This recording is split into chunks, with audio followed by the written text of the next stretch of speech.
Има утра, които започват още преди изгрева, не защото човек го желае, а защото животът просто не му е предложил друг избор. Зорница Маринова се събуждаше в такива утра през целия си съзнателен живот. Първо беше заради студентските бригади, после заради работата, а сега беше заради Елица. Малката спеше в разтегателния футьойл до леглото, увита в синьо одеяло на мечета, дишаше толкова спокойно и равномерно, че Зорница всеки път оставаше за миг неподвижна, просто за да я гледа. Тази гледка всяка сутрин я пронизваше в гърдите, не с болка, а с нещо едновременно по-тежко и по-нежно, за което в българския език нямаше точно име. Това малко същество, тези 7-месечни, дишащи килограми, бяха единствената причина, поради която Зорница всяка сутрин ставаше от леглото и продължаваше напред. Абонирайте се за канала още преди да сте изгледали тази история, защото това, което предстои да бъде разказано, е точно онзи вид разказ, заради който хората забравят да мигат. Оставете лайк и напишете в коментарите от кой град ни гледате. А сега, обратно към Зорница и към онова утро, което промени всичко. Велико Търново не бързаше в ранните часове. Градът, който гордо носеше титлата на старата българска столица, лежеше още наполовина потопен в тъмнината, а оранжевите светлини на уличните лампи се отразяваха в мокрите кълдърами на площада. В центъра, където старите сгради гледаха към Янтра като тихи свидетели на вековете, почти никой не минаваше. Но в периферията, в панелните квартали зад реката, където автобусите тръгваха пълни още преди по-голямата част от града да се събуди, там животът все пак се движеше. Зорница живееше в двустаен апартамент на третия етаж без асансьор. Споделяше го с братовчетка си Калина, която тази сутрин излезе по-рано, имаше преглед при лекар, за който чакаше 2 месеца. Съседката, госпожа Василева, нямаше, беше заминала за уикенда при дъщеря си. А агенцията, която осигуряваше работа на Зорница, и кратко беше изпратила съобщение същата сутрин, че почистването на офис комплекса на улица Независимост трябва да приключи до 10, иначе договорът се прекратява. Възможностите бяха две: да не отиде, да загуби работата си и следващия месец да не плати наема. Или да вземе Елица със себе си. Зорница взе решението за 4 минути. Зави дъщеря си в слинг по импровизиран начин, който беше научила от видео в интернет, здраво, безопасно, така че малката да стои до сърцето и кратко и да усеща дъха и кратко, преоблече я, нахрани я, облече я в топъл космонавт на слончета. После самата тя пъхна в устата си половината от филията с лютеница, която не успя да дояде, пъхна в чантата резервни дрехи, памперси, термоса с чай и старата количка с диска на Калина, на който работеше само едната слушалка. Елица винаги се успокояваше от него. Навън беше хладно. Дъхът и кратко се виждаше във въздуха. Автобус номер 13 дойде с 2 минути закъснение. Зорница се качи, направи път на една повъзрастна жена, която я погледна с възхищение заради Елица, и застана до вратата, където имаше малко повече място. Елица спеше. Градът зад прозореца бавно се осветяваше. Офис комплексът, Василев груп, се издигаше на улица Независимост, като тих паметник на властта. 8 етажа от стъкло и сив камък, атриум на партера с живи маслинови дръвчета в бетонни саксии и рецепция от полиран мрамор. Зорница работеше тук от 3 месеца и все още леко се стъписваше от това колко различен е този свят от всичко, което познаваше, от своя апартамент с пупнатини над прозореца, от столовата в стария корпус, където беше учила педагогика, от родилното отделение на болницата, където Елица се появи на бял свят през февруари, малка, гласовита и напълно невероятна. Влезе през задния вход за персонала, маркира картата си и се насочи право към стаята за почистване на партера. Колежката и кратко Яна вече подготвяше количките, жена на около 50, с умора в лицето, която обаче винаги се усмихваше с такава искреност, че Зорница черпеше енергия от нея всеки път, когато силите и кратко свършваха. Дойде, каза Яна тихо и тогава видя слинга. И си довела подкрепление. Калина не можа. Нямаше на кого да я оставя, каза просто Зорница. Яна не се замисли над обяснението нито за секунда. Кимна, погледна Елица, която спеше спокойно с юмруче, притиснато до брадичката, и каза: горният етаж е спокоен. Управителят още не е дошъл. Ела ми кажи, ако има проблем. Зорница я погледна благодарно и не каза нищо. Не беше нужно. Асансьорът качи на 7-ми етаж. Коридорите бяха празни, само тихото бръмчене на климатизацията и далечният шум на Търново зад стъклените стени. Толкова рано тук почти никога нямаше никого, ръководството идваше най-рано в 9, понякога в 10. Зорница работеше бързо и тихо, буташе количката по килима, миеше заседателните зали, празните офиси, тоалетните. Елица се събуди веднъж и веднага започна да мрънка. Зорница я извади от слинга, преоблече я върху подложка зад вратата на една празна конферентна зала и пак я зави. Всичко това отне 6 минути. После стигна до 8-ми етаж. Президентският етаж. Тук идваше само 2 пъти седмично и винаги тогава, когато ръководството отсъстваше. Днес беше петък и съобщението от управата казваше, че президентът има срещи извън сградата сутринта. Зорница взе мопа, влезе в коридора и започна от края. Не успя да стигне до вратата на офиса, когато от нея излезе мъж в тъмно сако.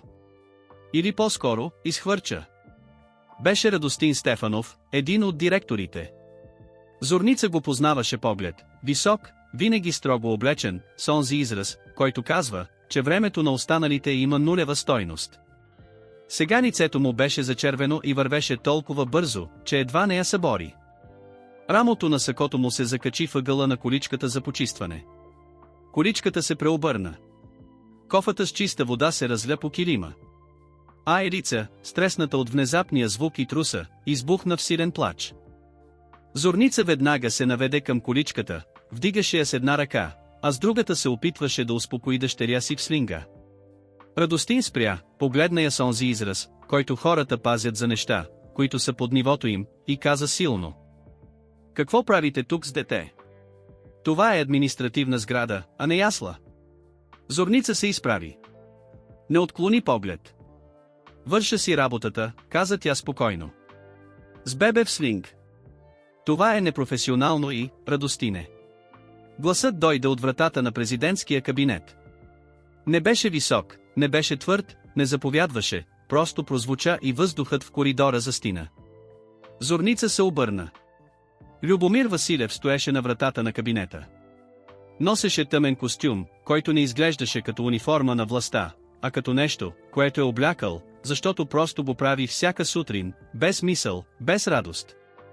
Беше с около 5 години по-голям от Зорница, но в лицето му имаше нещо, което не съответстваше на възрастта му, умора, която не беше свързана с безсъние, а с нещо по-дълбоко и трайно.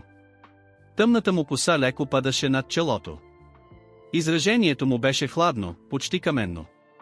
Но той гледаше Радостин, а не нея. „Срещата приключи", каза той. „Ще изискам резултатите писмено. Тръгвай."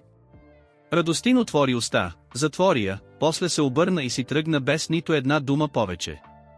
Стъпките му звучаха твърдо по килима. Любомир остана прав. Зорница довърши вдигането на количката, прибра кофата и започна да попива разлятата вода. Елица все още плачеше, не яростно, а с онзи настойчив, укорителен плач на малките деца, които се чувстват в безопасност и същевременно недоволни. „Как се казвате?" попита той внезапно. Зорница се изправи. „Зорница Маринова. От фирмата за почистване съм." „Знам", каза той. Помълча малко. „А тя?" Зорница леко се поколеба. „Елица." Още преди да успее да добави каквото и да било, се случи нещо, което тя самата не можеше да предвиди. Елица, сякаш чула собственото си име или сякаш уловила нещо в този чужд глас, което я успокои, спря да плаче. Извърна главичка, както само едно 7-месечно дете може, с онази вечно изненадваща прецизност на движението, и погледна Любомир Василев. И се усмихна. Не беше несигурно потрепване на устните. Беше пълна, ясна, безгрижна усмивка, каквато умеят само децата, които още не знаят, че светът има причини за предпазливост. Любомир Василев замръзна. Зорница го видя. Видя как в лицето му нещо се сви и после предпазливо се отпусна, само за частица от секундата, преди хладната маска да се върне обратно на мястото си. Но тази частица беше достатъчна. Беше. Най-краткият миг от деня и същевременно онзи, който се отпечата в зорница най-дълбоко, като отпечатък от пръст в прясна глина. Извинявам се за разлятата вода, каза тя и започна да бута количката напред. Маринова. Тя се обърна. На 8-я етаж има 2 кабинета в края на коридора, които още не са почистени, каза той. Започнете оттам. Когато приключите, оставете количката до асансьора. Беше инструкция, нищо повече. Никакъв жест, никаква добавка. Но беше инструкция на човек, който я остави да работи, селица в слинга, на 8-я етаж, на президентския етаж, без нито една допълнителна дума за детето или ситуацията. Зорница кимна и тръгна. Докато чистеше последните 2 офиса, Елица отново задряма до сърцето и кратко, навън зад прозорците Велико Търново се озари от пълния ден, покривите на стария град блестяха след нощния дъжд, а кулите на Царевец се издигаха над хълмовете като стражи на миналото. Зорница работеше и мислеше, както правеше всеки път, когато ръцете й кратко бяха заети, методично, спокойно, с онзи вид съсредоточеност, който на хората около нея винаги изглеждаше малко забележим, но всъщност успяваше да улови детайли, които другите пренебрегваха. Например това, че в президентския кабинет на бюрото имаше 2 чаши от кафе, една прясна и една засъхнала от предишния ден. Че на една от стъклените полици имаше снимки, но всички бяха обърнати с лице към стената. Че в кошчето за буклук имаше смачка на медицинска рецепта, не от тази сутрин, а от миналата седмица, съдейки по датата, която Зорница неволно зърна, докато я хвърляше в чувала. Спря да мисли и довърши работата си. Долу, при предаването на количката, Яна я хвана за лакътя. Всичко наред ли е? Чух, че горе е имало олелия. Радостин Стефанов събори количката. Нищо сериозно. Яна я погледна строго. А Василев? Беше там. Изпрати го да си ходи. Яна кимна бавно, сякаш това потвърждаваше нещо, което отдавна подозираше. Той не е лош човек, каза тя тихо. Просто му е тежко. Зорница отнесе това изречение у дома. Автобус номер 13 беше пълен следобед, а Елица седеше в скута и кратко и гледаше света зад прозореца с онази своя неизменна сериозност, сякаш всяко преминаващо дърво или човек я очаруваха по-отделно и заедно. Калина се прибра късно следобед. Резултатите бяха добри, лекарят беше доволен и тя донесе топла баница и айрян за празнуване. Зорница и кратко разказа за сутринта, за Радостин, за количката, за Елица. Калина се засмя на глас, когато чу за усмивката. Елица е покорила могъщия изпълнителен директор. Каза тя. Дъщеря ти има характер. Още не се знае какво точно беше, каза Зорница. Но и тя леко се усмихна. Вечерта, след банята и храненето, когато Елица най-после спеше с онази своя концентрирана спокойност, Зорница седна на масата й. Отвори стария лаптоп. Пишеше в дневника си не защото вярваше в терапевтичната стойност на писането, а защото това беше единственият начин да подреди нещата в главата си, която никога не си почиваше напълно. Написа малко, само няколко реда за онази сутрин, за Елица, за мъжа на вратата. После изтри всичко освен едно изречение. Денят се записа в мен по различен начин, отколкото очаквах. Запази файла, затвори лаптопа и си легна. В същия момент, на 3 километра разстояние, в пентхаус в новострояща се сграда на брега на Янтра, Любомир Василев седеше до прозореца с празна чаша в ръка и гледаше светлините на Търново. Срещата с Радостин го беше изтощила не физически, а по онзи особен начин, когато човек трябва да сдържа гнев си и същевременно да изглежда хладен, и това сдържане струваше повече енергия от самата емоция. Радостин беше човек на Чичо му. Винаги беше бил. А Чичо му Явор през последните месеци изграждаше позиции, бавно, систематично, незабележимо, така както умеят само хората, които имат търпение и план. Любомир го знаеше. Знаеше го, но нямаше достатъчно доказателства. Стана, отиде до прозореца, допря чело до стъклото. Навън беше тихо, само един далечен преминаващ тролейбус. Мислеше за сутринта, за арогантността на Радостин, за собствения си контролиран отговор, за количката на килима. И тогава, неочаквано, си спомни онази усмивка. Не на жената. На детето. На онова малко същество в слинга, което го погледна без никакво осъждане, без очакване, без страх. Просто го погледна и се усмихна, сякаш беше напълно естествено да се усмихнеш на непознат в празен коридор. Любомир Василев не можеше да си спомни кога за последен път някой му се беше усмихвал така. Остави чашата. Отиде да спи. Но не успя да заспи още дълго време. След 3 дни, в понеделник, в 7 сутринта, той дойде в офиса по-рано от обикновено, както правеше винаги, когато искаше да има поне 1 час без хора. Боряна Чаушева, неговата секретарка, дойде точно в 8 и му донесе кафе и дневната програма. Представителна жена на около 50, строга и професионална, която беше работила за баща му още преди Любомир да поеме управлението. Управата на сградата изпрати съобщение, каза тя, докато оставяше папката. Искат да знаят дали имате възражения към лицата от службата по почистване на 8-я етаж. Любомир вдигна глава. Защо?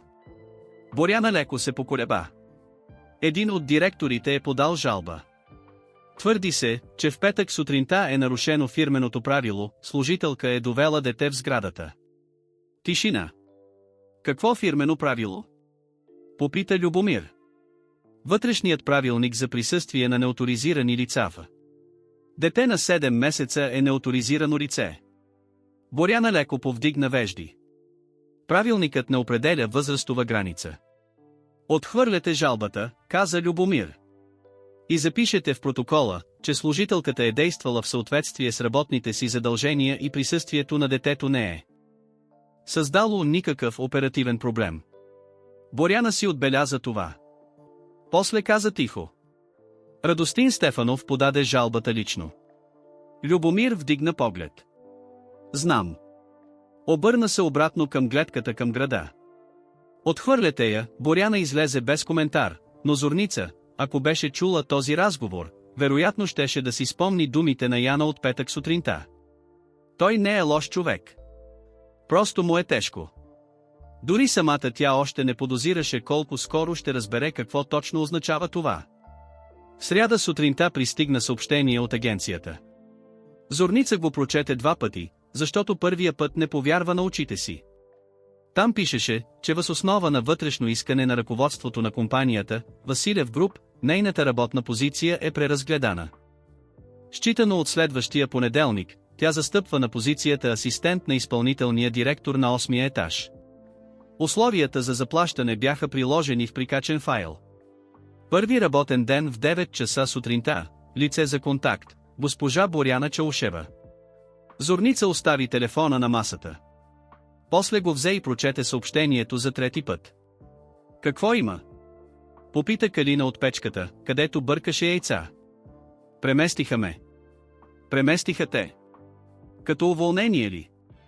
Не. Зорница прокара пръст по текста още веднъж. Като повишение. На президентския етаж. Като асистент на изпълнителния директор. Калина се обърна. Лъжицата капеше яйца по пода.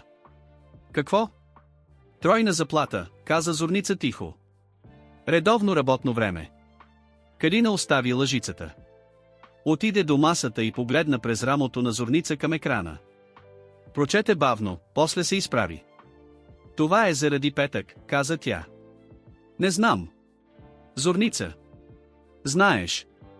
Елица в разтегателния футьойл издаде доволен звук и започна да разглежда собствените си пръсти с онзи съсредоточен израз, който Зорница обичаше над всичко, сякаш ръцете бяха най-интересното изобретение на света. Зорница седеше и мислеше. Имаше нещо в това, което я безпокоеше, не защото предложението не беше изгодно, а именно защото беше. Такива неща не се случваха. Такива неща не се случваха на хора като нея, хора, които бяха загубили работата си като учителки, защото са си позволили да забременеят, чийто баща цял живот им е казвал да не се опитват за повече, отколкото заслужават, и които носеха децата си на работа в импровизирани слингове, защото нямаше друг избор. Въпреки това в понеделник сутринта тя стана в 7:15, облече се в най-доброто, което имаше, тъмен панталон, бяла блуза, тъмен пуловер отгоре, заведе Елица в частна детска ясла, за която новата заплата най-после щеше да стигне, и в 9 часа стоеше на рецепцията на Василев Груп и чакаше. Боряна Чаушева я прие точно на време.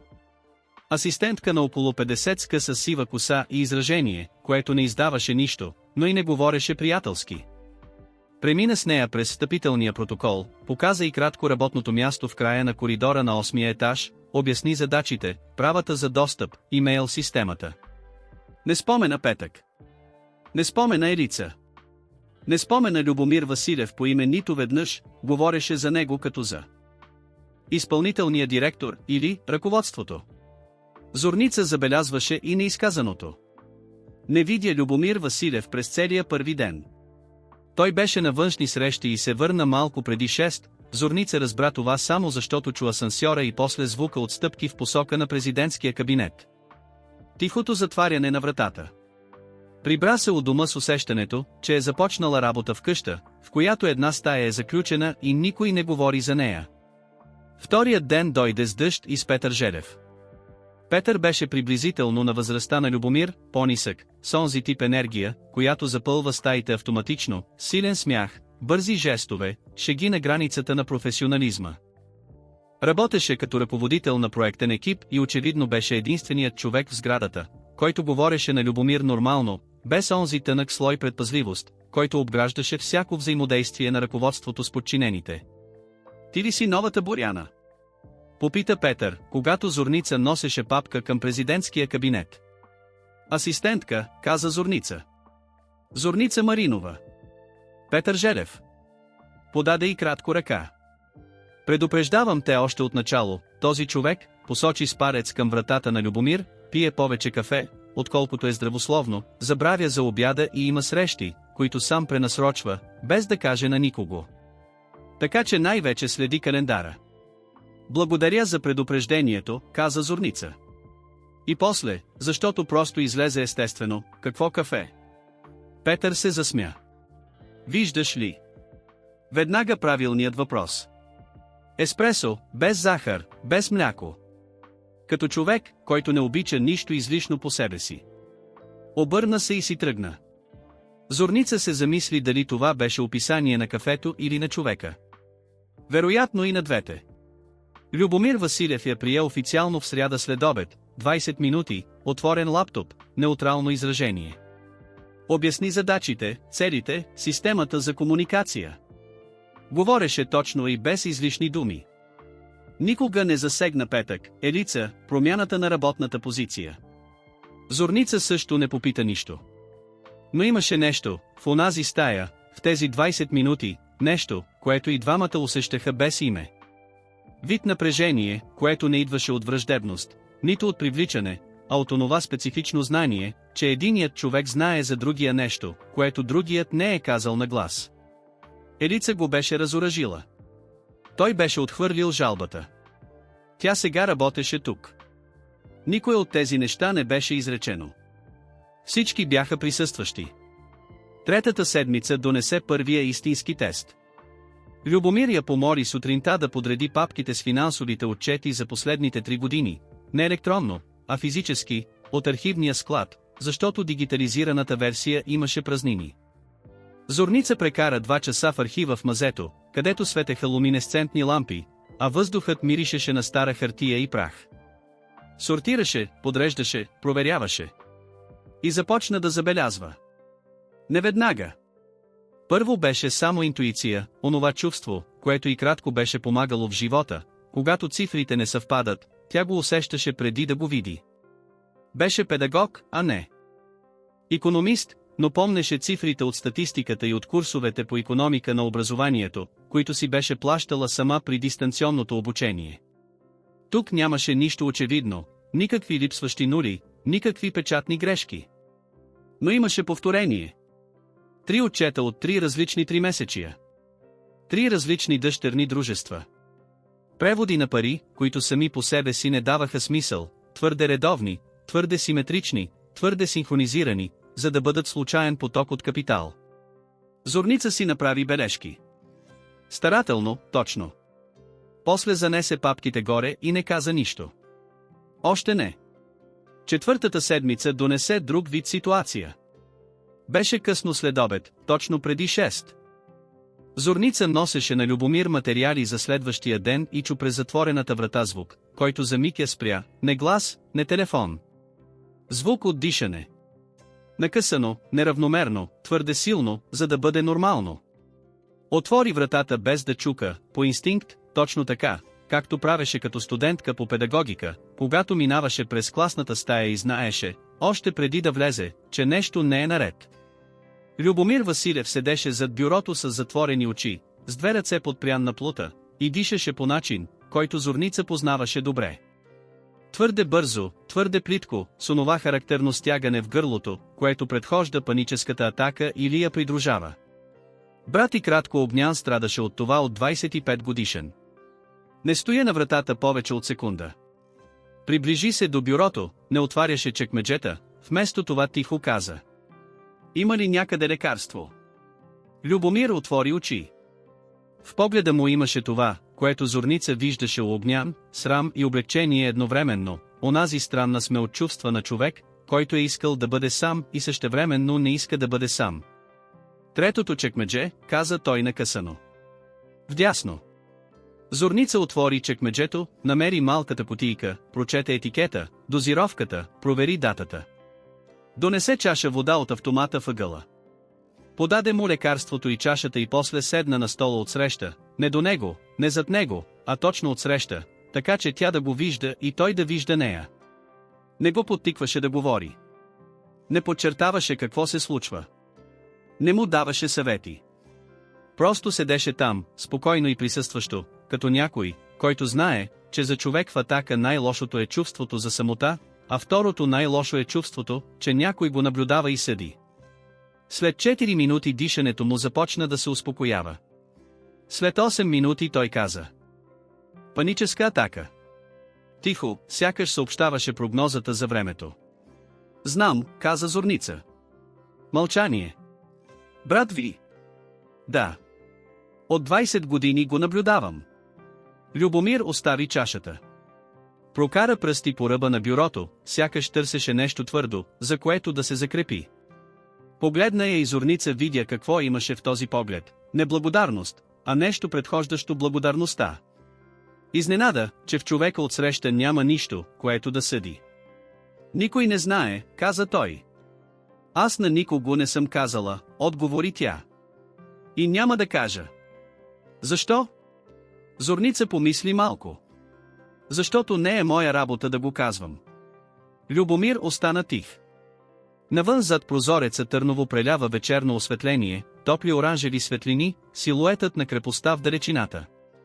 Зорница стана, събра папките, които беше донесла, и ги остави на края на бюрото. "Материалите за утре." "Срещата с правния отдел е пренасрочена за 9:30, Петър ми каза да следите календара." Тя се изправи. "Пожелавам ви приятна вечер." Излезе. В коридора спря само за секунда, не защото краката й кратко отказваха да я слушат, а защото онзи поглед, онзи миг, в който отбранителната стена за малко се пропука и зад нея имаше само уморен и самотен човек, остана в нея. Като отпечатък от пръст в глина. У дома същата вечер Елица спеше дълбоко, а Калина гледаше сериал. Зорница седна на масата с лаптопа и отвори файла с бележките от архива. Добави към тях нови записи. Дата, цифри на дъщерните дружества, модел на преводите. После си записа името, което в документите се повтаряше твърде редовно, за да бъде случайно. Явор Василев. Вице-президент на борда. Чичото. Затвори лаптопа и мисли дълго през нощта. В петък сутринта Любомир дойде на работа точно в 8. Нормално, спокойно, в тъмен костюм както винаги. Не напомни за сряда след обед. Не го напомни с думи, но когато мина покрай нейното бюро и остави една преписка, на лицето му имаше нещо малко по-малко затворено. Едва забележимо. Като врата, която не се отворила, но е престанала да бъде напълно заключена. Зорница отбеляза това и не каза нищо. Работеше. В почивката си пишеше с Огнян. Брат и кратко живееше в Плевен, работеше като системен администратор в болница и връзката им беше такава, близка, но с достатъчно пространство. Не си постаряха изисквания. Пишеха си веднъж седмично, понякога се чуваха. Написа му: срещнах днес някой, който също го има. Огнян отговори след 2 минути: как реагира? Зорница се усмихна над телефона. Срамуваше се. После беше благодарен, че не казах нищо. Огнян написа: това е точно онзи момент, в който човек или бяга, или остава. Зорница остави телефона. Остана. И това беше едва началото. В събота преди обяд звънецът на вратата на апартамента на 3-я етаж без асансьор извъня. Калина беше на работа. Елица спеше.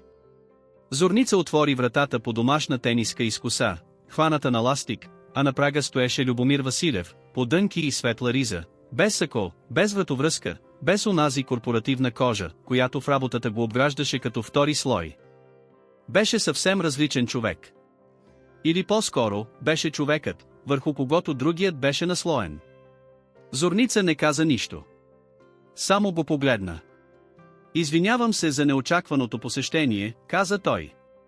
Гласът му беше равен, но в него имаше нещо, което издаваше усилие, като у човек, който през целия път до тук е репетирал думите и сега установява, че нито едно от подготвените изречения не е достатъчно правилно. Как намерихте адреса? Отличен състав, кратка пауза. Знам, че не беше редно. Зорница го остави да стои на вратата още малко, не от лошотия, а защото искаше да разбере ситуацията, преди да го пусне в себе си. После отстъпи. Влезте. Апартаментът беше малък и откровен. Диван от Икеа, покрит с наметната кърпа, детски кът с гимнастика и пластмасови играчки, полици, препълнени с книги, педагогика, психология, 2 романа, готварска книга, речник на български език, който беше останал от предишния наемател. Прозорец към двора с мушкато на перваза. Никаква преструвка, никакви декорации, купувани заради впечатлението. Любомир се огледа.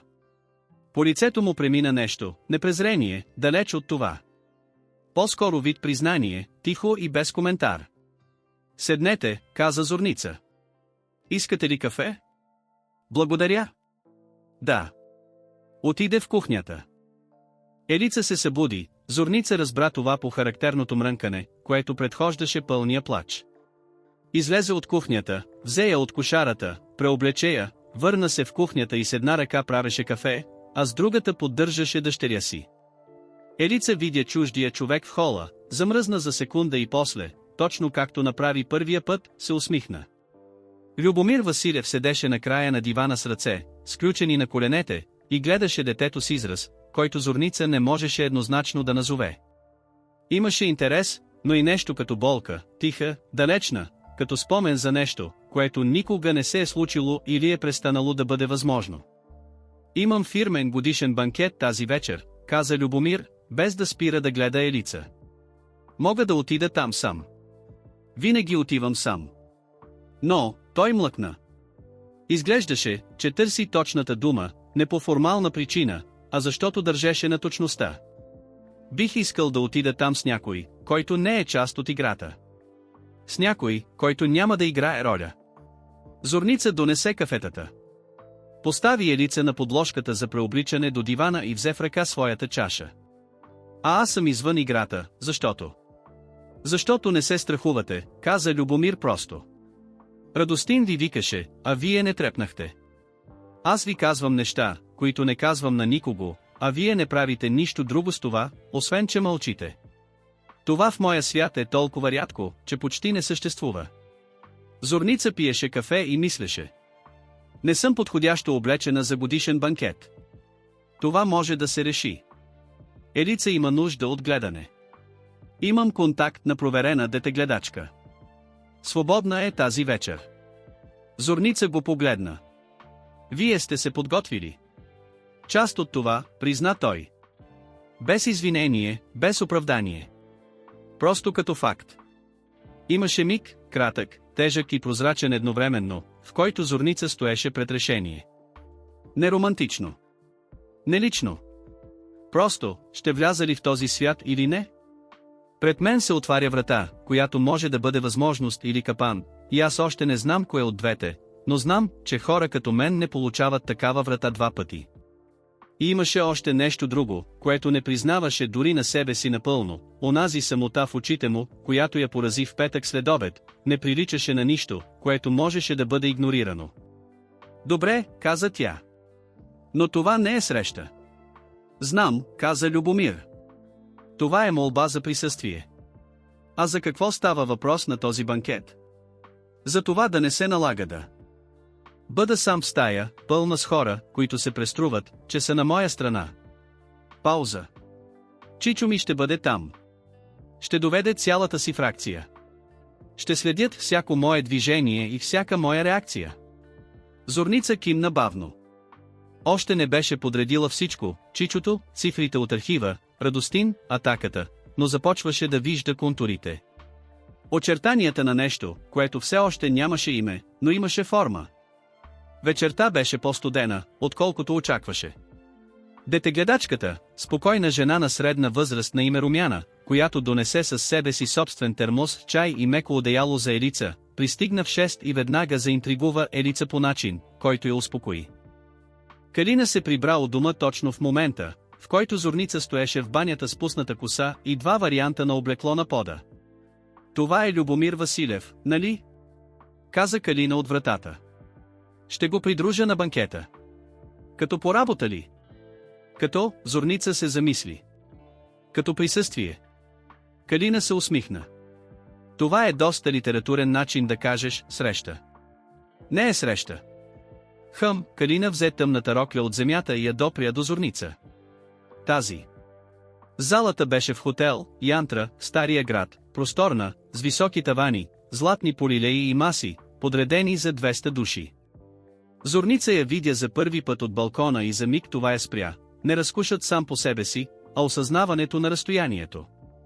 Между това място и нейния апартамент с пукнатините над прозореца имаше толкова светлинни години, че би било логично да се почувства като чужденка. Но тя се чувстваше само внимателна. Любомир беше различен в сако и с вратовръзка, отново облечен в онази втора кожа, контролиран, изправен, с поглед, който сканираше стаята естествено, сякаш за годините начало на фирмата този вид бдителност беше престанал да бъде съзнателен и се беше превърнал в рефлекс. Но когато я погледна, само за кратко, през рамо, преди да влязат вътре, изражението му беше малко по-малко твърдо. Почти сякаш искаше да каже: радвам се, че си тук. Каза го с други думи. Петър ще дойде по-късно. До тогава ще разчитаме на теб. На мен и на твоето изражение, поправи го Зорница тихо. Любомир я погледна. Какво имаш предвид? Усмихни се малко. Иначе изглежда като погребение. През устните му премина нещо, не пълна усмивка, а предчувствие за нея. Зародиш. И това беше достатъчно. Влязоха. Явор Василев стоеше въгъла до прозореца с чаша в ръка и изражение на човек, който никога не трябва да налага нищо, защото има търпение и време. Беше висок, елегантен, с побелели коси на слепоочията и онзи вид авторитетно присъствие, което се ражда от десетилетия обграждане със съгласие. До него стоеше Силвия Хаджиева, съпругата му, поддържана до последната нишка, с усмивка като лакиран предмет. Видяха Любомир. Видяха Зорница. И Силвия Хаджиева и кратко се усмихна така, както се усмихват хората, които те анализират чрез усмивката си. Приближиха се към тях след 20 минути. Любомире, каква приятна изненада! Явор подаде ръка с точно премерена сърдечност. А това е Зорница Маринова. Работи с нас, каза Любомир. Работи с нас, повтори Явор, сякаш това беше цитат от забавно стихотворение. Чудесно. Обърна се към Зорница. Кой отдел? Асистент на изпълнителния директор, каза Зорница. Естествено, спокойно. Силвия пое разговора с незабавна елегантност. А от кога сте в Търново? Откъде сте родом? От Павликени, каза Зорница. Малък град на 30 км от тук. Но живея в Търново от 6 години. Силвия кимна с онзи вид любезност, която е едновременно и оценка. Очарователно. Зорница се усмихна. Беше усмивка, която не казваше нищо, и с това казваше точно това, което искаше. Явор се върна към Любомир и разговорът прелява фирмени дела, проектът в Плевен, новите договори за наем, гласуването на следващия борд. Зорница слушаше. Не защото беше учтиво, а защото в този разговор, в това, което Явор подчертаваше, което пренебрегваше, какви въпроси задаваше и как бързо прескачаше отговорите на Любомир, беше възможно да се разчете намерението. Изграждаше позиции. Тестваше реакциите на Любомир. Картираше слабите места. Зорница си отбеляза това в паметта. Вечерта донесе още един момент, който не беше в плана. В момента, в който залата се пълнеше с разговори и Петър Желев най-после пристигна и отведе Любомир към друга маса за малко, Силвия Хаджиева се оказа до Зорница при бюфета. Сами. Без свидетели. Вие всъщност сте умна, нали? Каза Силвия тихо. Тонът беше различен, без лак, без учтивост. Директен и студен. Старая се, каза Зорница. Умните жени в тази среда обикновено са опасни. Силвия си взе чаша от масата. Или уязвими. Зависи от това какво имат у дома, какво могат да загубят. Зорница се обърна директно към нея. Казвате ли ми нещо конкретно? Попита тя направо. Силвия се усмихна, за първи път през цялата вечер искрено, но неприятелски. Казвам ви, че това място има история. И хората, които не я познават, лесно се заплитат в нея. После си тръгна. Зорница остана при бюфета и я гледаше как си отива. В главата й кратко шумеше, не от страх, не от сплашване. От концентрация. Онзи вид спокойствие, който идва, когато мозъкът обработва повече информация наведнъж и търси модела. Изречението за историята. Изречението за уязвимостта. Споменаването на това, което може да се загуби. У дома. Елица. Зорница остави чашата и отиде да намери Любомир. Пътуваха с такси обратно към нейния апартамент. Любомир седеше тихо, гледаше навън. Зорница седеше до него и мислеше как да каже това, което трябваше да каже. Силвия Хаджиева говори с мен, каза тя накрая. Любомир се обърна. Какво каза? Нищо конкретно. Но по конкретен начин. Спомена уязвимостта. Това, което имам у дома. Пауза. Спомена историята на фирмата. Тишина. Знаят, каза накрая Любомир тихо. Не беше въпрос. Не знам какво знаят, каза Зорница предпазливо. Но знаят, че съм тук. И това им беше достатъчно, за да ме заговорят. Любомир прокара ръка през тила си. Изражението на лицето му се промени, не се срина, а се втвърди. По друг начин. Като човек, който получава потвърждение на това, от което се е страхувал, и установява, че парадоксално е поспокоен, когато несигурността е приключила. Зорница. Беше първият път, когато я назова по име без титла. Тук има повече, отколкото ти казах. Много повече. Знам, каза тя. Цифрите от архива. Дъщерните дружества. Редовните преводи. Любомир я погледна. Дълго. С онзи израз на човек, който осъзнава, че присъстващият човек е пред него там, накъдето той тепърва се е запътил. Ти си го видяла, каза той бавно. Видях го, потвърди Зорница. Преди седмица. Не казах нищо, защото исках първо да разбера повече. Таксито спря пред нейния блок. Таксиметърът тиктакаше. Утре, каза Любомир. Ела утре преди обяд. Ще ти покажа какво знам аз. И тогава ще решим заедно как да продължим. Зорница слезе. На стълбите спря и се обърна. Прозорецът на таксито беше все още отворен. Любомире. Казваше името му за първи път така естествено и двамата го забелязаха. Елица е у дома в безопасност. Аз съм тук в безопасност. Но ако това, което си открил, е това, което си мисля, ще трябва да бъдем бързи. Любомир кимна. В очите му имаше нещо, което досега не беше там, или беше, но скрито. Вид топлина, която не е страст, нито привързаност, а загриженост, без условия и без сметка. Лека нощ, каза той. Лека нощ. Таксито потегли. Зорница изкачваше стълбите в тъмното и в главата й кратко шумяха цифри, имена, изражението на Силвия, тонът на Явор и онзи миг, в който Любомир Василев каза името и кратко за първи път без титла, сякаш беше стъпка, която и двамата направиха едновременно, без да се договарят. Елица спеше. Румяна я беше сложила да си легне и си беше тръгнала.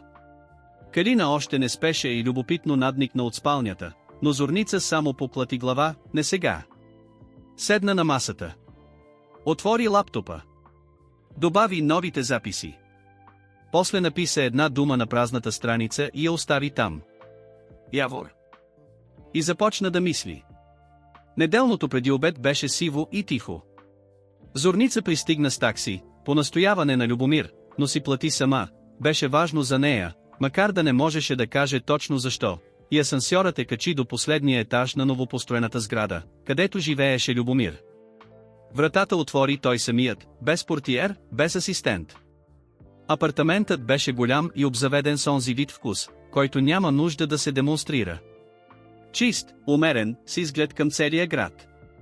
Но в него имаше нещо, което Зорница усети веднага след влизането, празнота, която не беше свързана с пространството. Беше място, където някой пребиваваше, но не живееше. Където се ядеше, спеше, работеше, но не се спомняше, не се смееше, не се говореше на глас. На трапезната маса лежаха папки и отворен лаптоп. Седни, каза Любомир. Беше по-домашно облекло, свободен панталон, сива тениска. Изглеждаше уморен, но не по онзи начин, който свидетелства за лош сън. По онзи, който идва от носенето на тежест твърде дълго. Вземи си кафе сама, знам, че не е учтиво, но аз бих ти донесъл лошо. Зорница не се сдържа и се усмихна. Отиде в кухнята, намери кафемашината, ориентира се за 30 секунди, върна се с чаша и седна отсреща. Любомир започна да говори. Родителите му бяха загинали преди 3 години при катастрофа на магистралата, връщали се от Виена, където празнували годишнина. Той трябвало да бъде с тях. Отказал се в последния момент заради среща с инвеститори, на която в крайна сметка не присъствал, защото се отменила ден преди това. Това нещо живееше в него като пукнатина, не вина в правен смисъл, а в онзи другия, по лошия смисъл, когато човек си казва, ако бях с тях, щеше да е различно. Каквото и да означаваше това. Поел управлението по същата причина, поради която някои хора наказват себе си, защото чувствал, че това е негов дълг и същевременно наказание. Фирмата работеше. Той я управляваше добре, това го знаеха всички. Но Явор, братът на баща му, вице-президент на финансовия борд, започнал в течение на последните 2 години да изгражда тих апарат за контрол. Дребни промени в борда, верни хора на ключови места, лоялност, купувана незабележимо. Радостин Стефанов беше само един от тях. Покажи ми какво си видяла в архива, каза Любомир. Зорница извади тетрадка, да, стара хартиена тетрадка, защото хартията никой не я следи и през хартията не може да се хаква, и я разгърна на масата. Цифри, дати, модел на преводите. Посочи с пръст 3 дъщерни дружества, Василев Инвест, ЕОД, Мизия Спет, АД, КБ Имоти Холдинг. Тези 3 получаваха редовни преводи на всеки 2 месеца. В различни размери, но винаги в диапазона 120 до 140 хиляди лева. Никога повече, никога по-малко. Точно под прага на задължителното отчитане. Любомир слушаше с изражение на съсредоточеност, което тя познаваше от архивните моменти, непоколебимо, тихо, точно. Тези фирми номинално са част от групата, каза той. Но техните оперативни отчети никога не се консолидираха напълно. Явор настоява, че това са исторически структури от времето преди моето встъпване. А така ли са? Част от тях, да. Част. Той млъкна. Част са основани 4 месеца след моето встъпване. Зорница кимна бавно. Вашият счетоводител. Николай Николов. Вярвате ли му? Беше човек на баща ми. Работи тук над 20 години. Споменавал ли вие за тези несъответствия? Веднъж. Преди 7 месеца. Каза, че го безпокои моделът на трансферите. Искаше да започне вътрешен одит. И Явор се намеси. Каза, че вътрешният одит излишно би нарушил климата на доверие в борда. Че всички трансфери са в съответствие с фирмените правила. А Николов? Любомир погледна към масата. След 2 седмици излезе в болнични. Каза, че го мъчи кръстът. Зорница седеше тихо и сглобяваше нещата. Не бързо, никога не помагаше да бъдеш бърз в моменти, когато беше нужно да бъдеш точен. Нужен е одит, каза тя накрая. Дискретен. Отвън, не някой, който е част от структурата. И трябва да се направи преди Явор да разбере за това. Знам. Любомир се облегна на облегалката. Но имам проблем. Какъв? След 14 дни е извънредното заседание на борда. Явор го свика сам, технически това е в неговите правомощия като вице-президент. Програмата казва преструктуриране на управлението. Но това не е истинската програма. Зорница чакаше. Иска да прехвърли изпълнителните правомощия на консултативен съвет, който той контролира. Президентът би останал като номинална глава, но истинското вземане на решения би преминало към съвета. Към неговите хора.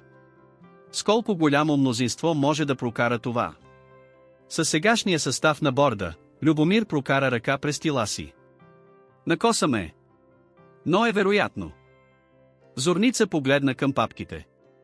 После към Любомир. Значи имаме 14 дни. Имаме. Беше естествено, това имаме. Нито един от двамата не го изтъкна, не го подчерта, не го постави под съмнение. Просто беше там, като факт. Прекараха 3 часа в работа. Зорница пиеше кафе и си водеше бележки, Любомир отваряше папки и обясняваше структурата на групата.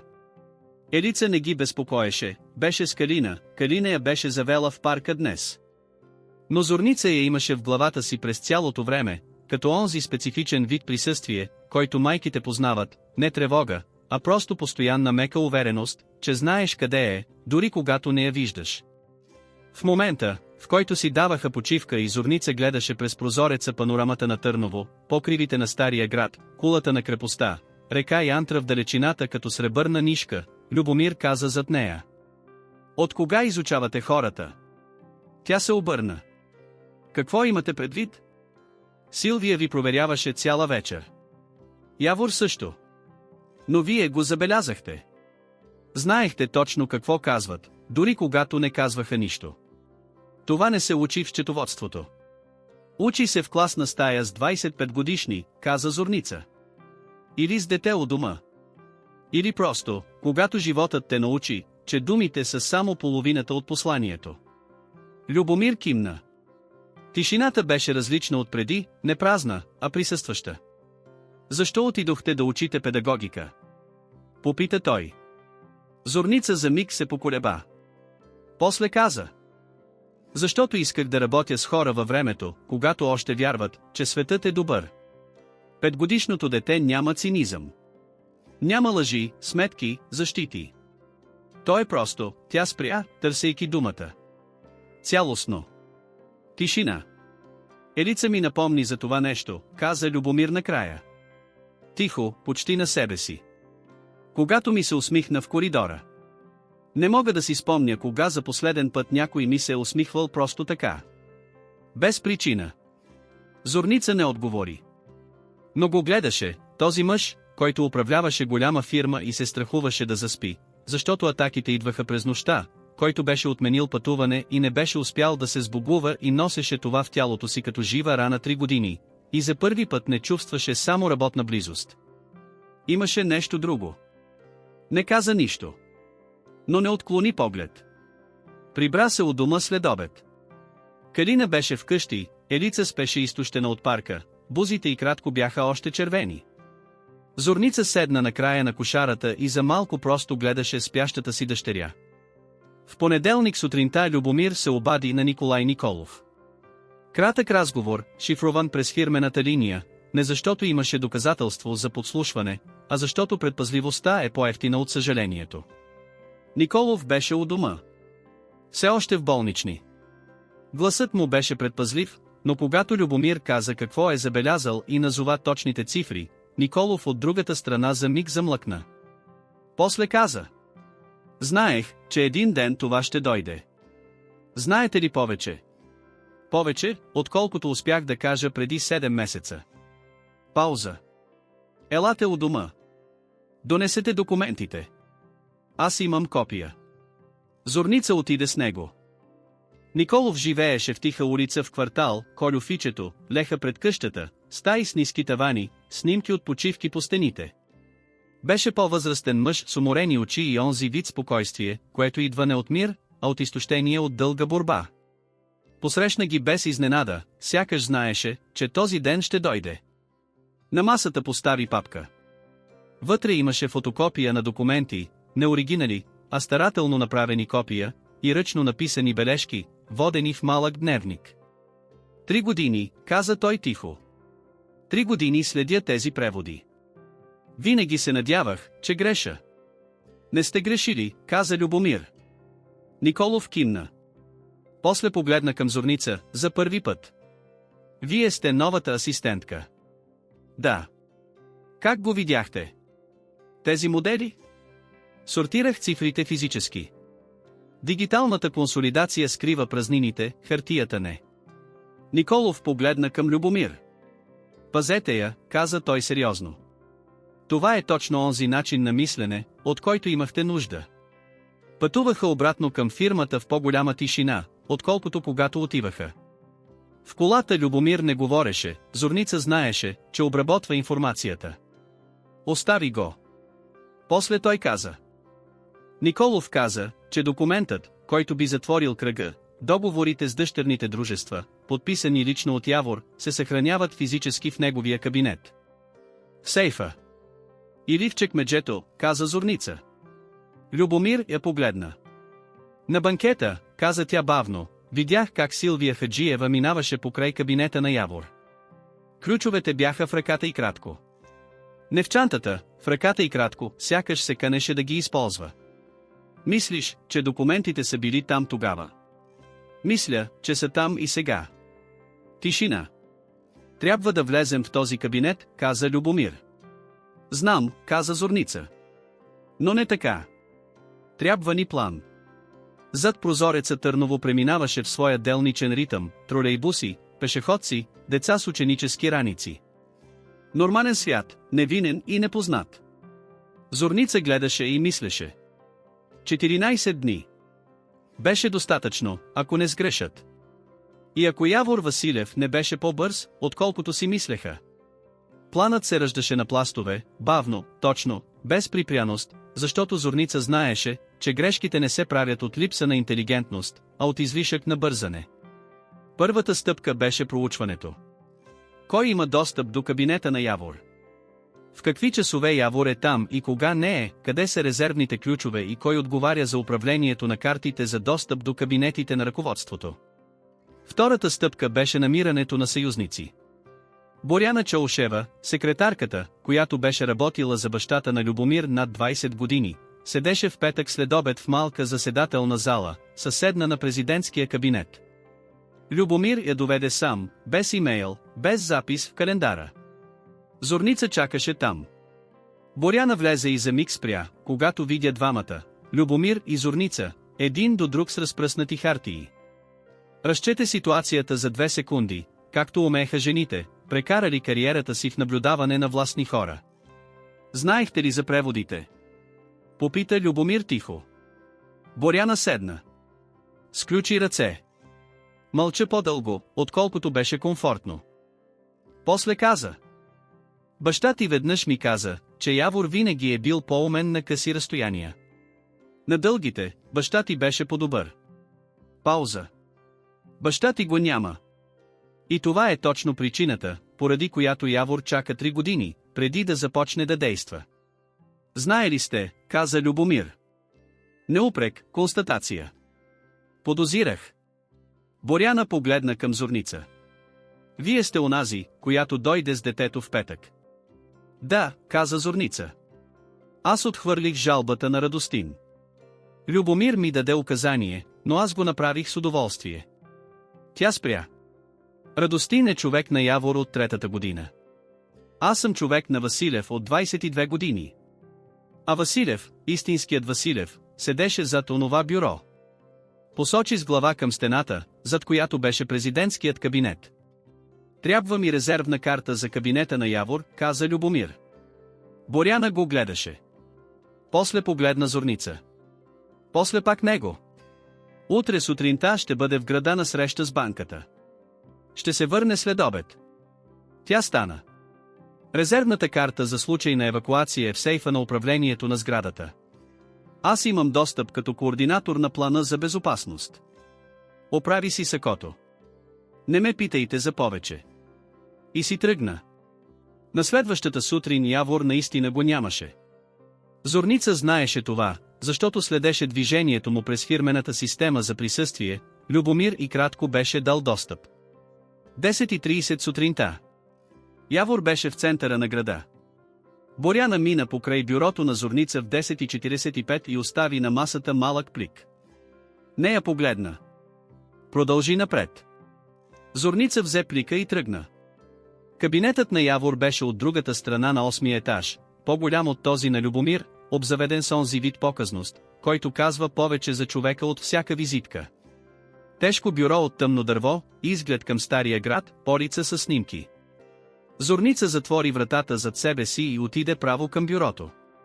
Търси 5 минути. Ненервно, старателно, методично, пласт по пласт. Във второто чекмедже отляво имаше подложка за документи. Под нея, в пространството под долната плоскост, не чекмедже, а ниша, папка. Твърда, тъмнозелена, затворена с 3 канцеларски щипки. Зорница я отвори. Договори. Подписи. Дата след дата след дата, стигащи 4 години назад. 3 дъщерни дружества, 2 холдингови компании, 1 чуждестранна единица, регистрирана в Малта. А на последните 3 страници, списък с платежни нареждания, свързани с лични сметки чрез псевдонимни структури. Едно име се повтаряше в ключова роля като потвърждаващ подпис. Явор Василев. Зорница извади телефона си и започна да снима. Страница по страница, бавно, точно, с фокус върху всеки подпис, всяка цифра, всяка дата. 27 снимки. Тогава чу гласове в коридора. Замръзна. Гласовете се приближаваха, 2, мъжки и женски. Бързи стъпки. Върна папката точно така, както лежеше. Щипките обратно. Чекмеджето затворено. Зорница отиде до прозореца, сякаш гледаше навън, и в момента, в който вратата на кабинета се отвори, тя стоеше странично към входа. Срещата се съкрати, банката премести. Беше Явор. Минаваше пред вратата и говореше по телефона, не спря, продължи покрай вратата по коридора. Силвия беше с него, но не влезе в кабинета. Зорница издиша. Изчака 2 минути. После излезе в коридора и с нормална походка се върна към бюрото си. Вечерта на същия ден седяха с Любомир в неговата кухня и разглеждаха снимките на лаптопа. Една по една. Любомир беше спокоен, не следеното спокойствие от срещите, а с онзи другия, спокойствието на човек, който се подготвя за нещо тежко и знае, че след това ще бъде по-добре. Малта, каза той след малко. Това е нова единица. За тази не знаех. Малтийската фирма служи като изходна точка, каза Зорница. Парите влизат в дъщерното дружество, оттам в Малта, оттам изчезват. Колко голяма е сумата? Зорница погледна съборовете, които си беше сметнала. За 3 години, приблизително 7 милиона лева. Тишина. Любомир стана. Отиде до прозореца. Стоя малко и гледаше града. Баща ми му вярваше, каза той тихо. През целия си живот му вярваше. Знам. Явор беше на погребението. Плака. Пауза. Или се преструваше. Зорница не каза нищо. Имаше моменти, когато думите не можеха да добавят нищо, и този беше един от тях. След малко Любомир се обърна. Изражението му беше решително, не твърдо, а непоколебимо. Тази разлика беше важна. Трябва ми независим одитор. Някой отвън, някой, когото не познават. Имам контакт, каза Зорница. Огнян, брат ми, работи в болница и познава аудитори от счетоводството за неправителствения сектор. Дискретни, извън корпоративната мрежа. Любомир я погледна. Брат ти ще бъде ли съгласен? Огнян прави неща, които имат смисъл. Това има смисъл. Обади се на брат си същата вечер. Огнян изслуша, зададе 3 въпроса, делови, точни, и после каза, че познава човек. Казваше се Мартин Бонев, работеше като независим финансов анализатор, специализиран в консолидация на групови сметки, и най-важното, никога не беше работил за нито една от фирмите, свързани с Василев Груп. Прати му материалите по шифрован имейл, каза Огнян. И му кажи, че си моя сестра. Благодаря. Зорница. Гласът на брат и кратко беше сериозен. Внимавай. Ще внимавам. Затвори телефона и седя малко в тишината на апартамента. Калина спеше. Елица също. Целият апартамент дишаше спокойно. Но в Зорница тишината не се настани толкова лесно. Беше в четвъртък, когато ситуацията се комбинира в друг ритъм. След обед пристигна съобщение от Мартин Бонев, след бърз преглед на снимките той написа кратко, достатъчно за начало. Зорница препрати съобщението на Любомир. После излезе от сградата в почивката си и се обади за Елица, или по-скоро се обади на детегледачката, защото Елица, разбира се, още не говореше, но Зорница имаше навик да проверява как върви денят и Румяна винаги се радваше да сподели. Навръщане към сградата забеляза мъжа. Стоеше до спирката на тролея отсреща срещу входа на комплекса. Беше в тъмно яке, с шапка ниско над челото и гледаше в телефона си, но телефонът не беше включен. Дисплеят беше черен. Зорница влезе в сградата и си каза, че преувеличава. На следващата сутрин той беше там отново. И в момента, в който след обед отиде да вземе Елица от яслата, на 3 пресечки от фирмата, почувства зад себе си стъпки, които не се промениха нито когато забави, нито когато ускори. Този път не се поколеба. Не влезе в сградата, това би довело до задънена улица. Пресече главната улица, влезе в големия търговски център, мина през партера, с асансьора до 3-я етаж, после по стълбите надолу до подземния паркинг, откъдето имаше изход към съседната улица. Извади телефона си и написа на Любомир, следят ме. Отговорът дойде след минута, къде си? Написа адреса. 10 минути по-късно до тротуара спря тъмен автомобил, шофьорът беше мъж, когото не познаваше, но веднага зад него седеше Любомир. Качи се с Елица. Добре ли сте? Да. Елица също. Елица седеше на коленете и кратко и разглеждаше Любомир с изражение на абсолютна съсредоточеност. Любомир я огледа, ако изобщо някога е бил нервен, сега не личеше, и после каза. Един човек ли беше? Един, когото видях. Явор знае, че се случва нещо. Може би не точно какво, но знае. Елица протегна ръка и хвана ръкава на Любомир. Любомир я погледна и за миг, само за частица от секундата, но Зорница го видя, изражението му се отпусна в нещо много човешко и много беззащитно. Трябва да преминем към друго темпо, каза той накрая. Бонев ще завърши анализа след 3 дни. Извънредното заседание на борда е след 7. Трябва да успеем. Ще успеем, каза Зорница. Не прозвуча като убедено изречение на герой. Беше тихо констатиране на човек, който е анализирал ситуацията, претеглил е променливите и е стигнал до заключение.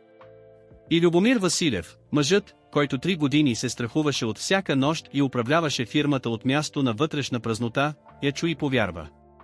Може би това беше първият път за 3 години, когато вярваше на някого без резерви. И това, не цифрите, не договорите, не атаките, споделени в 4 следобед, беше това, което в онзи момент промени баланса между тях. Взаимно. Тихо. Необратимо. Мартин Бонев беше тих мъж с очила и с онзи вид старание, което идва естествено на хората, които цял живот работят с цифри и знаят, че цифрите не лъжат, просто трябва да умееш да четеш това, което казват. Пристигна във фирмата в четвъртък сутринта през задния вход. Мина като експертен консултант за проектен одит в рамките на разширяващото се средноевропейско портфолио, така беше записано името му в системата, без никаква връзка с финансовия контрол. Работеше в малка заседателна зала, до която имаше достъп само Зорница, и в рамките на 3 часа сутрешно заседание прехвърли всичко, което Зорница и Николов бяха събрали, в формат, който би издържал като експертно доказателство. 7 милиона е консервативна оценка, каза той тихо.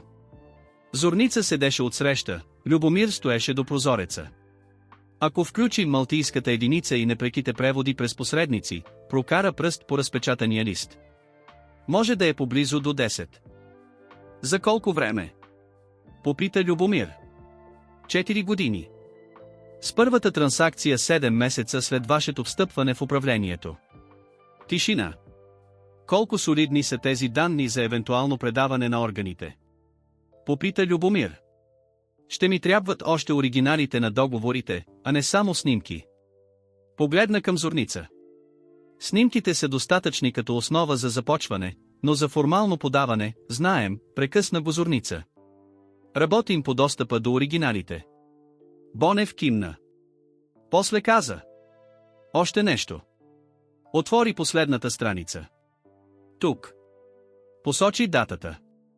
Този договор е бил подписан 11 дни след катастрофата на вашите родители. Любомир не трепна.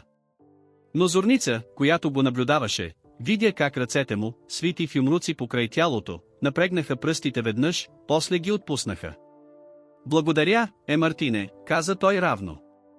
Бонев събра материалите, стана и си тръгна. На вратата още се обърна. Поздрави на Огнян Малков. Добър човек. Излезе. В заседателната зала останаха само двамата. Зорница не каза нищо. Любомир стоя до прозореца още малко, после се обърна. Не отклоняваше лице. Гледаше я директно. 11 дни, каза той тихо. Знам. Родителите ми са били погребани от 11 дни и той е започнал да прехвърля пари. Знам. Тишината беше различна от всички предишни тишини. Беше потежка, но не празна. Имаше възмущение в нея, да, но под него и нещо друго, онзи специфичен вид тъга, който идва, когато разберем, че светът е бил по-лош, отколкото сме вярвали, и същевременно си спомним, че въпреки това някак сме оцелели. Как сте? Попита Зорница. Беше просто, директно. Без извинение за тази прямота. Любомир я наблюдава известно време. Бивал съм и позле, каза той накрая. И после, след кратка пауза, благодарение на теб. Зорница прие тези думи без отклонение, нито ги омаловажи, нито ги подчерта. Само кимна, леко, като потвърждение на това, което беше присъстващо между тях без нужда от обсъждане. После каза. Трябват ни оригиналите. И ни трябват преди да заседава бордът. Планът за достъп до оригиналните документи беше прост, но само ако работеха всички променливи. Явор имаше в следващите 2 дни поредица от външни срещи, сутрин и следобед. Кабинетът щеше да бъде празен. Резервната карта, която Боряна тихо осигури миналата седмица, все още работеше, Зорница не я пробваше излишно, пазеше достъпа за един решаващ момент. Петър Желев получи задача, която носеше привидно формален характер, да задържи Явор за 30 минути на вътрешна предпроектна среща, която, по указание на Любомир, не беше в календара на Явор, но в системата изглеждаше легитимна. 30 минути стигат ли? Попита Петър, когато Любомир накратко го информира. 25, каза Зорница. Петър я погледна с онзи израз, който винаги имаше, когато нещо го изненадваше приятно. Добре. 25. В деня на акцията Търново беше облачно. Ниска облачност висеше над покривите на Стария град, въздухът беше влажен и студен и на Зорница този ден и кратко се струваше, че градът затаява дъх. Петър отведе Явор в третата заседателна зала в 10:30. Зорница провери това през системата за присъствие, Явор беше в сградата, но не на 8-я етаж. Отиде до вратата на кабинета му. Приложи картата. Зелена светлинка. Клик. Този път работеше по-бързо. Знаеше къде да търси, същото чекмедже, същата ниша. Папката все още беше там. Извади я, прегледа страниците, оригинали, с печати, с физически подписи. Извади преносимия скенер, който беше взела назаем от Огнян. Страница след страница. Тихо шушнене на хартия. Зад прозореца къпеше. 21 минути. Папката обратно. Точно така, както лежеше. Картата за изход. Коридорът празен. Зорница се върна на бюрото си и седна. Дишането й кратко беше спокойно, не защото се чувстваше като героиня след успешен бягство, а защото концентрацията в онзи момент беше изместила всичко останало и сега едва бавно се връщаше.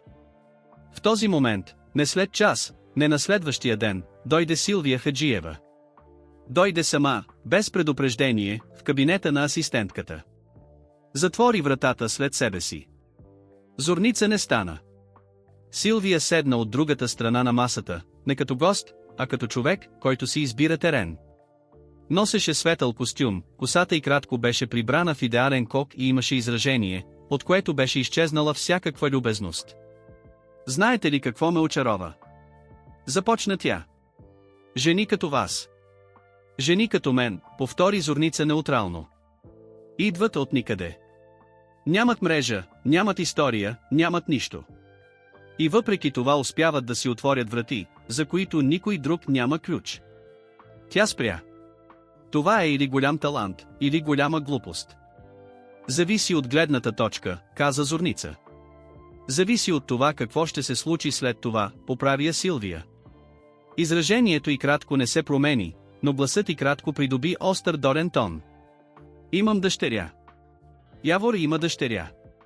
Василев Груп е семейна фирма, не за един, за цялото семейство. А семейството винаги трябва да се разбира. Говорите за компромис, каза Зорница. Говоря за разум. Силвия леко се наклони напред.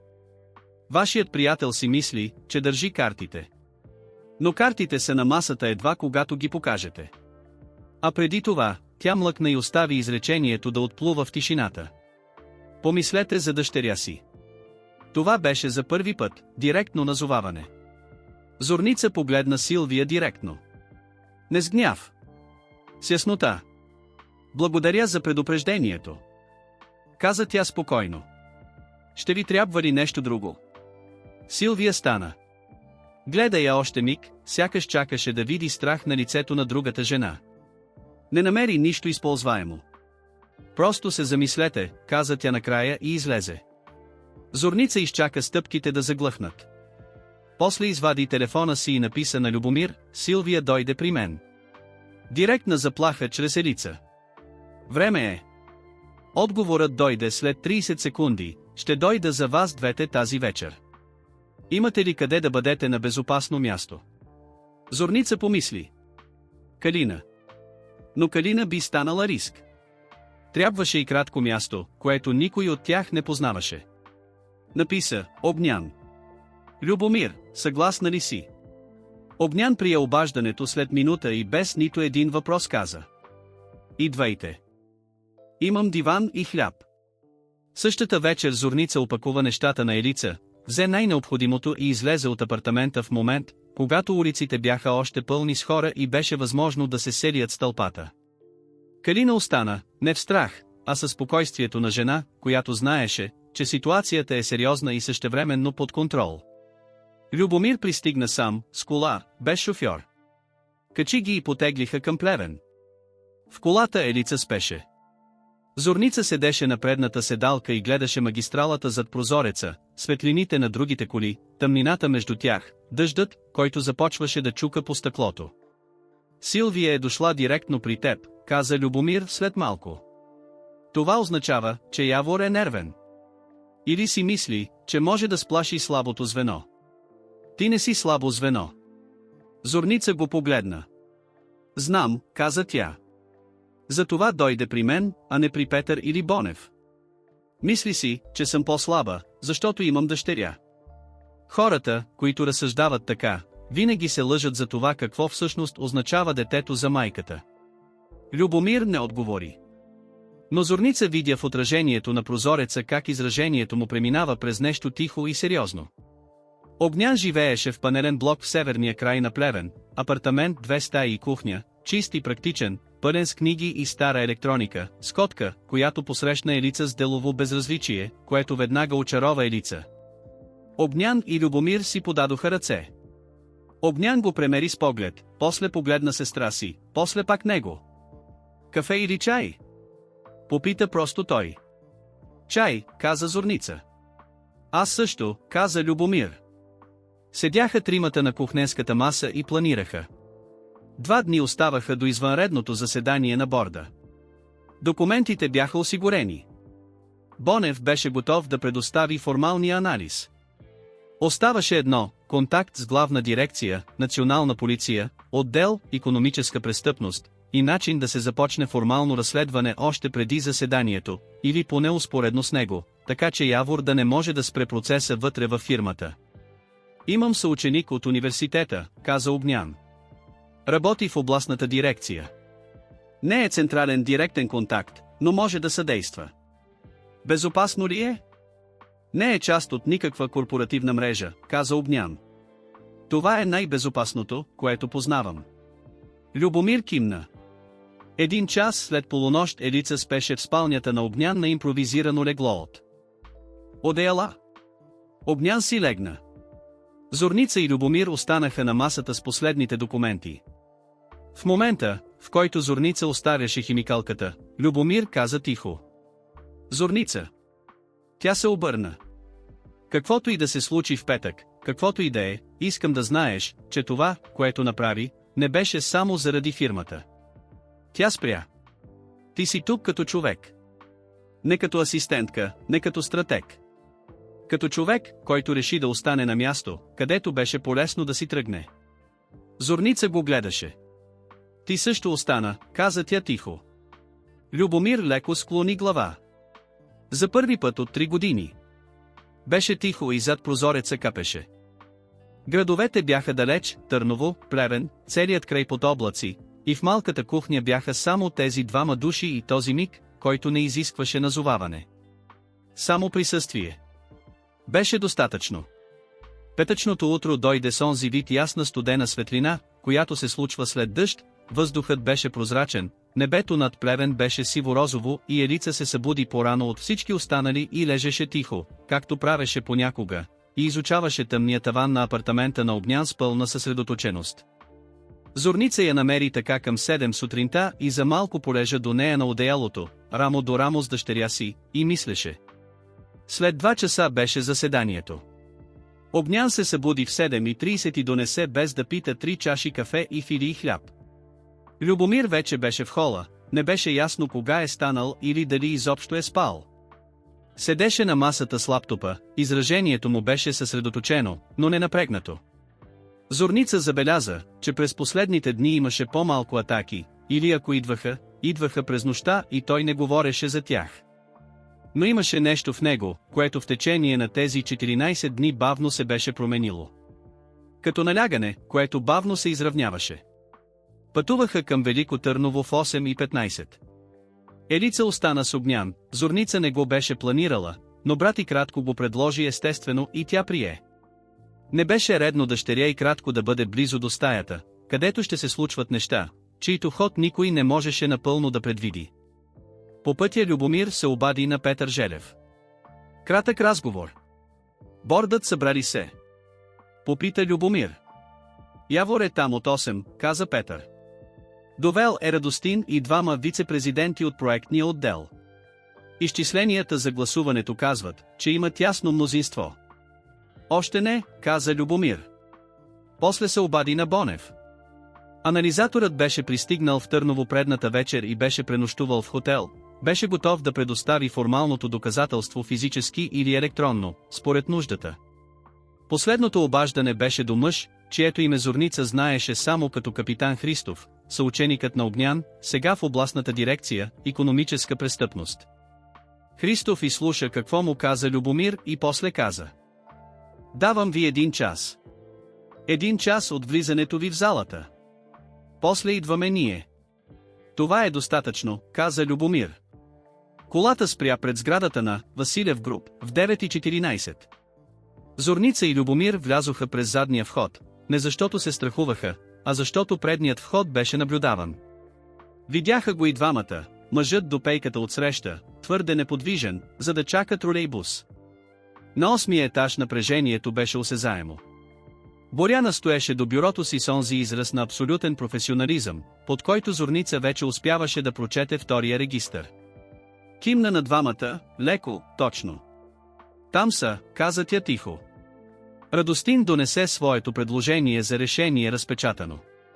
Явор го приветства като формална основа. Колко души от борда са тук? Попита Любомир. 8 от 11. 3 са на път, заявиха участието си електронно. Любомир кимна. Погледна Зорница. Тя му кимна. Заседателната зала на борда беше голямо помещение със стъклена стена към коридора и с тежки кожени кресла около овална маса. Когато Любомир отвори вратата, присъстващите се обърнаха, някои изненадани, други с изражение, което Зорница познаваше, подготовка. Явор седеше начело на масата. В тъмен костюм, елегантен и спокоен като човек, който идва на среща, чието резултат знае предварително. Зорница влезе след Любомир и седна до стената, извън овалната маса, не като участник в заседанието, а като присъствие. Готова. Любомире, каза Явор. Тонът му беше приятелски, онзи вид приятелство, което е абсолютна самоувереност. Радваме се, че дойде. Програмата за деня е преструктуриране, знам каква е програмата, прекъсна го Любомир спокойно. Разпръсна на масата една папка. После втора. После трета. Систематично, без драматични жестове, без повишаване на гласа. Донесох за преглед документация, каза той. 4 години финансови преводи. 3 дъщерни дружества. 1 малтийска единица. И договори, под които стои подписът на вице-президента на финансовия борд, т.е. вашият, Чичо. Тишина падна върху стаята като плътна вещ. Явор не трепна. Само очите му, за миг останаха върху Любомир, после се преместиха към Зорница, и в това кратко преместване беше всичко, признание, сметка и под това много тих, много студен гняв. Това са вътрешни структури, Любомире, каза той след малко. Гласът му беше все още равен.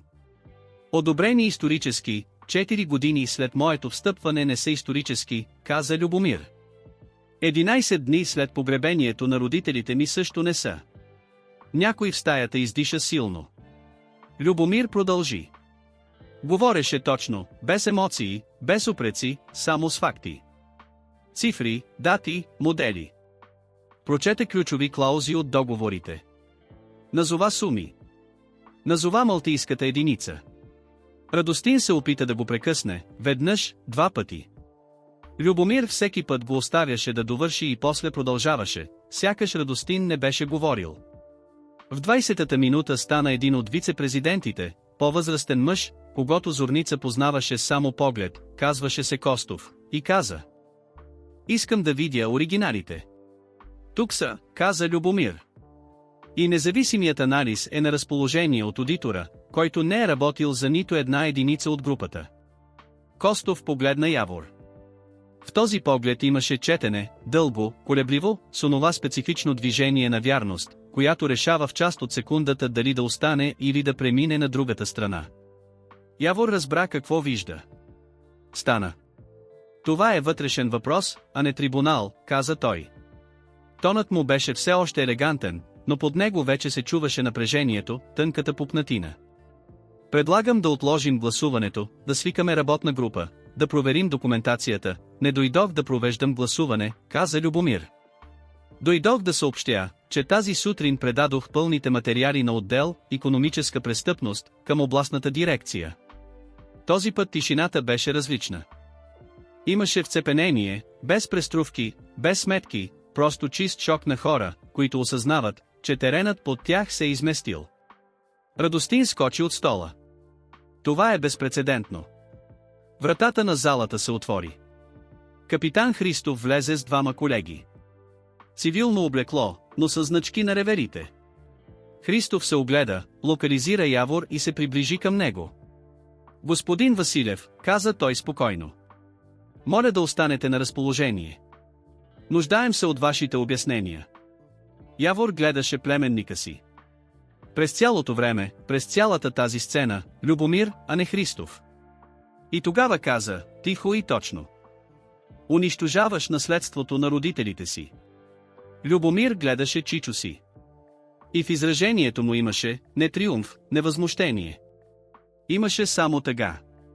Чиста, проста, незавуалирана. Тъга на човек, който разбира, че семейството му го е предало още докато е скърбял. Не, каза Любомир също толкова тихо. Спасявам го. Радостин се опита да излезе от залата през страничния изход. Колегата на Христов го спря тихо, но твърдо на вратата. Силвия Хаджиева, която влезе в коридора в момента, в който агентите излизаха от асансьора, спря до стъклената стена на заседателната зала. Гледаше вътре. После се обърна, не тичаше, просто си тръгна тихо. Като човек, който знае, че играта е свършила. Зорница седеше до стената и гледаше всичко около себе си. Ръцете й кратко бяха сключени на коленете, гърбът й кратко, изправен. В този момент Любомир я потърси с поглед, през цялата зала, през разхвърляната маса, през присъстващите хора, докато не я намери. И я погледна така, както човек гледа мястото, където е закотвено най-важното. Зорница кимна леко. После стана и излезе в коридора, защото мястото за свидетели в залата беше достатъчно и тя трябваше да се обади на брат си, не защото се страхуваше, а защото Елица чакаше и Огнян щеше да иска да знае. Телефонът иззвъня още преди тя да успее да набере. Беше номерът на Огнян. Всичко наред ли е? Попита тя. Всичко е наред, каза Огнян. И на заден план, ясно, по телефона, се чуваше Елица как издава онзи специфичен доволен звук, който имаше винаги, когато се смееше на чуждо лице, на което е решила да вярва. Зорница се облегна на стената на коридора и затвори очи за миг. После издиша. Бавно, с цялото си тяло. Беше приключило. Преминаването на месеците, които последваха, не беше бързо, нито драматично, беше методично и тихо, като заздравяване на рана. Формалното разследване продължи 7 месеца.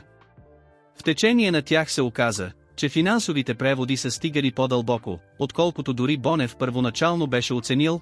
Общият обем надхвърляше 12 милиона лева, включваше 4 физически лица освен Явор и 2 чуждестранни фиктивни единици. Радостин Стефанов сътрудничеше на разследващите в замяна на намаляване на обвиненията. Силвия Хаджиева си най-адвокат и остана в тишина, която беше достатъчно красноречива сама по себе си. Явор беше през цялото време елегантен и отричащ. Но документите бяха точни и органите търпеливи. Фирмата премина през пълно преструктуриране на борда. 3 вице-президенти, които бяха гласували с Явор, подадоха оставки. На техните места застъпиха хора от оперативно ниво, мениджъри, които познаваха фирмата отвътре, а не от гледката към панорамата на 8-я етаж. Петър Жерев беше повишен в директор по стратегическо развитие и прие това по своя обичаен начин, с бърза шега и после стиха, съсредоточена работа, която винаги изненадваше тези, които го познаваха само повърхностно. Боряна Чаушева стана директор по администрацията. На официалното назначаване, което беше тихо и без снимки, тя каза на Зорница само едно изречение. Баща ти би се радвал, ако знаеше това. Зорница я погледна. Баща ми си мислеше, че за хора като мен няма място в такъв свят. Боряна кимна бавно.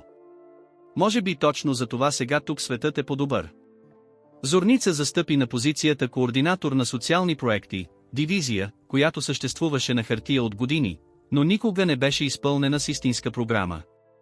Сега тя получи форма, мрежа от фирмени стипендии за студенти от семейства с ниски доходи, сътрудничество с 3 търновски детски градини по образователна програма и проект, който Зорница предложи сама, подкрепа за служители-родители, чието деца се нуждаеха от спешно гледане в работно време. Нарече се вътрешно програма Елица. Името предложи самата Зорница, не като сантимент, а като точно описание. Защото беше точно Елица, малка, 7-месечна, слинга в петък сутринта в празния коридор, която започна цялата история. Любомир разбра за това през 3-та седмица след въвеждането на програмата, от Петър, а не от Зорница. Отиде при нея в края на деня. Завари я на бюрото, с хартии, с калкулатор, селица в преносимо столче до бюрото, защото детегледачката същия ден се беше разболяла, а частната ясла беше затворена. Елица, вече на възраст, в която детето започва да разбира света като място, пълно с интересни неща за изследване, гледаше Любомир с онази своя неизменна сериозност. После протегна ръка към сакото му. Любомир се наведе до бюрото, не като шеф към подчинен, а просто като човек, който се приближава до дете, защото детето протяга ръка. Даде на Елица пръста си.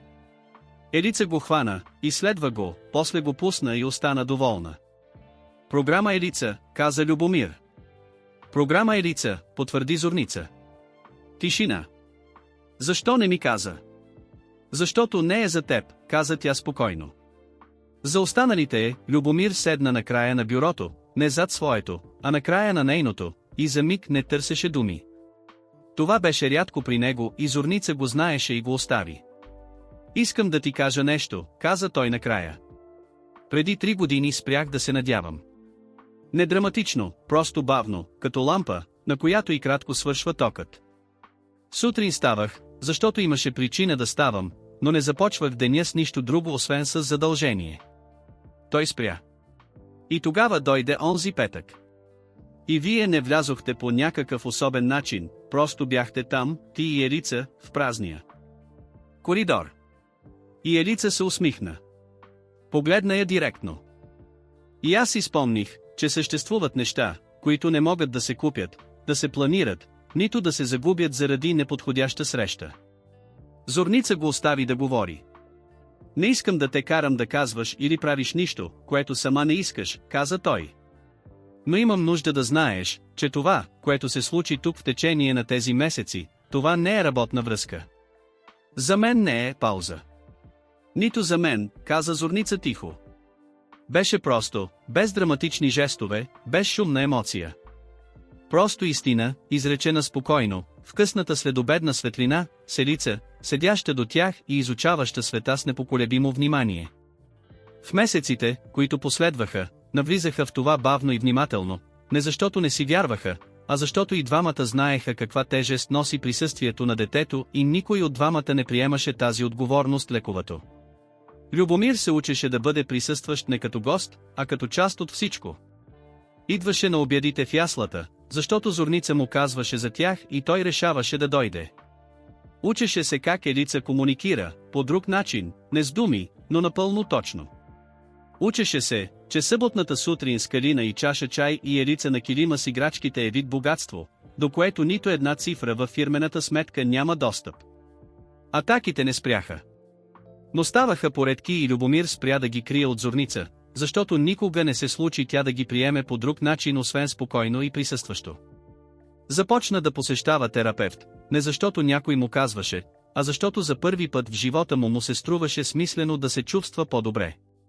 Огнян пристигна за Коледа, или по-скоро за зимата, в периода, когато дните са най-къси и светлините в прозорците са най-важни. Седяха у Калина, защото нейният апартамент имаше по-голяма маса. Любомир донесе вино и хляб, който беше изпекал сам, за първи път в живота си, защото Зорница веднъж спомена, че печенето на хляб е добро нещо за размисъл, и той го прие като съвет. Хлябът беше малко препечен. Никой не го изтъкна и всички си изядоха по 2 филии.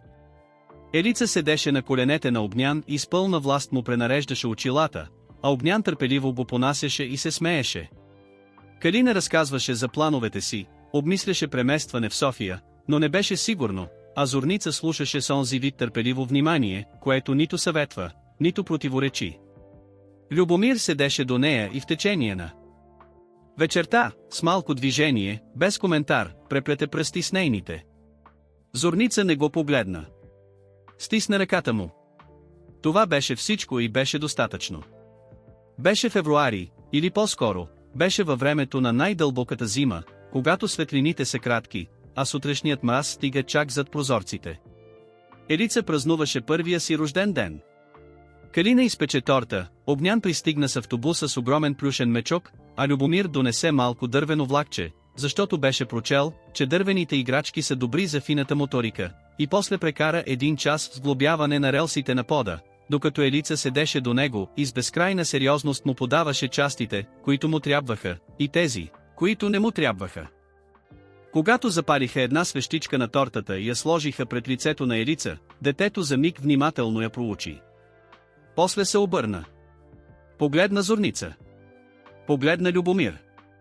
И се усмихна с онази пълна, безгрижна усмивка, която познава само дете, което няма причина да не вярва, че светът е добър. Любомир погледна Зорница. Зорница погледна него. Не търсеха думи.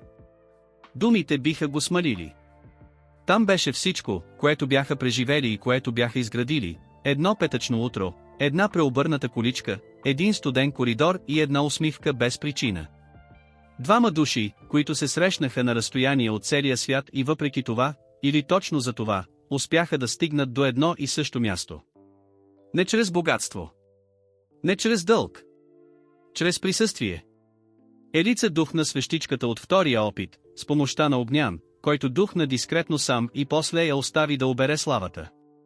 Беше изблик на смях от страна на всички присъстващи и Елица изглеждаше като човек, който е постигнал целта си.